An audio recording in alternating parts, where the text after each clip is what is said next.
السلام عليكم ورحمة الله وبركاته. أهلا بيكم في مطبخ داليا. النهاردة إن شاء الله هنعمل مع بعض كور لذيذة جدا. يعني لو عندك شوية دقيق وعاوزة تعملي حاجة مسكرة كده للأولاد، الوصفة دي سهلة جدا وبسيطة وكمان طعمة جدا. جربيها إن شاء الله هتعجبك.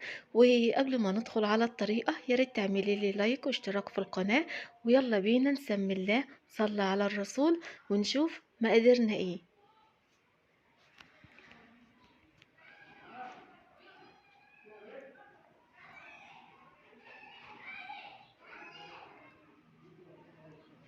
اول حاجه عندي 3 كوبايات دقيق، عندي معلقه خميره، معلقه بيكنج باودر، معلقه سكر، نص معلقه ملح، نص كوبايه نشا. هقلبهم كلهم كده مع بعض. وعندي كوبايه حليب. هبدا بقى انزل شويه بشويه، وممكن كمان تعجني بميه لو حابه. والوصفة بتاعتي هتاخد ممكن من كوباية لكوباية ونص على حسب الدقيق. وهعجنها بقى كويس بالشكل ده كده اهو يا جماعة، شايفين؟ وهسيبها بقى تخمر. هغطيها واسيبها تخمر لحد ما تخمر معانا. هنشوف شكلها هيبقى عامل ازاي. شايفين العجينة بتاعتنا اختمرت يا جماعة خلاص بالشكل ده. بعد كده جبت هنا طبق عليه شوية دقيق.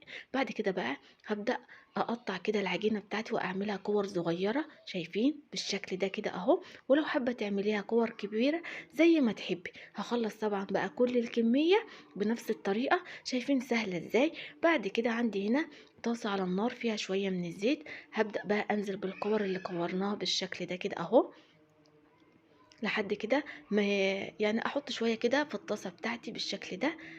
يعني انا عملت مره ورجعت عملت المره التانية، بس المقطع ده ما تصورش، هنشوفه اهو مع بعض. شايفين اول ما بحطها في الزيت كده بتنفخ معانا كده وبتتكور. شايفين شكلها عامل ازاي؟ وكل شويه بقى قلبي فيها علشان كلها تاخد لون موحد بالشكل ده.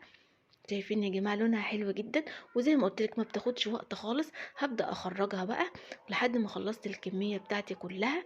قسمتهم كده على 3 اطباق.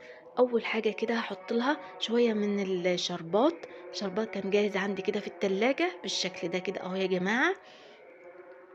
وكمان تاني كده طبق عندي هنا سكر بودر، هبدا ارشه عليها كده بالشكل ده.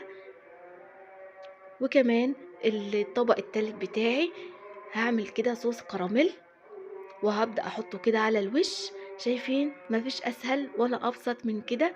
وفي ثانية كنت عملتها ومخدتش مننا وقت خالص. ولو حابة بس تعمليها بالشربات مفيش اي مشكلة، حابة تحطي عليها سكر بودر بس برضو مفيش اي مشكلة، اللي انت بتحبيه اعمليه. شايفين؟ كور سهلة بسيطة مقرمشة ولذيذة جدا، هتعجب الاولاد. وقد ايه بقى مقرمشة من بره كده وطرية من جوه. جربيها ان شاء الله هتعجبك. وزي ما قلت لك مفيش اسهل ولا ابسط من كده، حاجه مسكره كده تقومي تعمليها لهم كده بالليل وما خدتش مننا اي وقت خالص. لو عجبك الوصفه بتاعتي يا ريت تعملي لي لايك واشتراك في القناه. واشوفكم على خير يا رب الفيديو اللي جاي. والسلام عليكم ورحمه الله وبركاته.